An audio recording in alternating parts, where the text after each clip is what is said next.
આદિજાતિ વિદ્યાર્થીઓ માટેની પોસ્ટ મેટ્રિક શિષ્યવૃત્તિનો મામલો રાજ્ય સરકારે શિષ્યવૃત્તિ જમા કરાવવાની કરી જાહેરાત। આપ ધારાસભ્ય ચેતર વસાવાએ રાજ્ય સરકારના નિર્ણયને આવકાર્યો। અન્ય 3 માંગણીઓ ઝડપથી પૂર્ણ કરવા ચેતર વસાવાની માંગણી। આદિજાતિ વિદ્યાર્થીઓ ઉચ્ચ અભ્યાસ કરી શકે એના માટે 1/7/2010 થી કેન્દ્ર સરકાર પુરસ્કૃત પોસ્ટ મેટ્રિક શિષ્યવૃત્તિની યોજના ચાલુ હતી। ગત વર્ષે 28/10/2024 ના રોજ ગુજરાત સરકારે એક પરિપત્ર બહાર પાડીને મેનેજમેન્ટ અને વેકેન્ટ કોટામાં અભ્યાસ કરતા વિદ્યાર્થીઓ માટે આ શિષ્યવૃત્તિની યોજના એમણે બંધ કરી હતી। ત્યારે અમે હજારો વિદ્યાર્થીઓની રજૂઆતને ધ્યાને લઈને વિદ્યાર્થીઓ સાથે બિરસા મુંડા ભવન ખાતે પહોંચ્યા। ત્યાંના કમિશનર અને સચિવને પણ અમે રજૂઆતો કરી। બાદમાં અમે વિધાનસભાના બજેટ સત્ર દરમિયાન પણ હજારો વિદ્યાર્થીઓ સાથે વિધાનસભાના ઘેરાવા કરવાના પ્રયાસો કર્યા। બાદમાં વિધાનસભાના સન્માન્ય ગૃહમાં પણ આ મુદ્દાની અમે મક્કમતાથી રજૂઆત કરી, ચર્ચા કરી। તે દિવસે મને વિધાનસભામાંથી સસ્પેન્ડ પણ કરવામાં આવ્યો। બાદમાં ત્યારે પણ સરકાર ટસની મસ ના થઈ। એમણે બંધ કરવાના અનેક કારણો અમને સમજાવ્યા, છતાં અમે પછી જૂન મહિનામાં જે કન્યા કેળવણી અને શાળા પ્રવેશોના કાર્યક્રમો હતા ત્યારે ગુજરાત સરકારને અમે ચીમકી ઉચ્ચારી કે જો તમે પોસ્ટ મેટ્રિક શિષ્યવૃત્તિ નહીં ચાલુ કરશો તો આદિજાતિ વિસ્તારોમાં તમારા આ સરકારી કાર્યક્રમોનો અમે બહિષ્કાર કરીશું। એમણે તાત્કાલિક ધોરણે 24 જૂન 2025 ના રોજ બીજો એક પરિપત્ર બહાર પાડીને આ યોજના અમે પુનઃ બહાલ કરીએ છીએ, ચાલુ કરીએ છીએ એવી ખાતરી અમને આપી।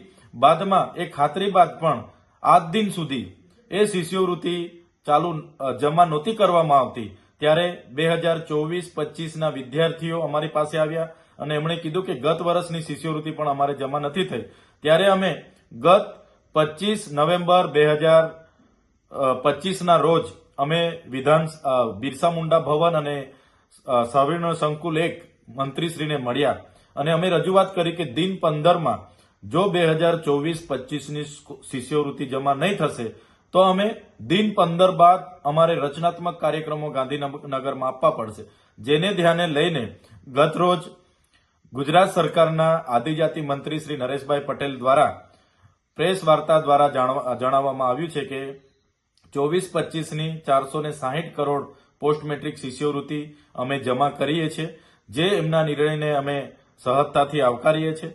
સાથે સાથે અમારા બીજા 3 મુદ્દાની પણ એમને રજૂઆત હતી કે જે ખોટા આદિવાસીના જાતિના દાખલા, કેટલાક ખોટા લોકોએ આદિવાસીના જાતિના દાખલા ઉપર નોકરી અને શિક્ષણમાં પ્રવેશ મેળવ્યો છે, એમની પણ તપાસ કરીને એમને દૂર કરવામાં આવે, કાર્યવાહી કરવામાં આવે એવી એક અમારી માંગણી હતી। બીજી કે જે હમણાંની ભરતી પ્રક્રિયામાં 40% મેરિટ ફરજિયાત આદિજાતિના ઉમેદવારોએ લાવવું એવી જે પ્રક્રિયા બનાવી છે એ પ્રક્રિયા નાબૂદ કરવામાં આવે અને અનામતના રોસ્ટર પ્રમાણે જેટલી જગ્યા આદિજાતિઓ માટે ફળવાય છે તમામે જગ્યા આદિજાતિઓ થકી જ ભરવામાં આવે એવી અમારી બીજી ત્રીજી માંગણી હતી। ચોથું કે આદિજાતિ વિકાસ વિભાગ દ્વારા સંચાલિત જે છાત્રાલયો છે એમાં મહિનાનું ફૂડ બિલ માત્ર 2100 રૂપિયા છે, એટલે પર ડેનું 70 રૂપિયા।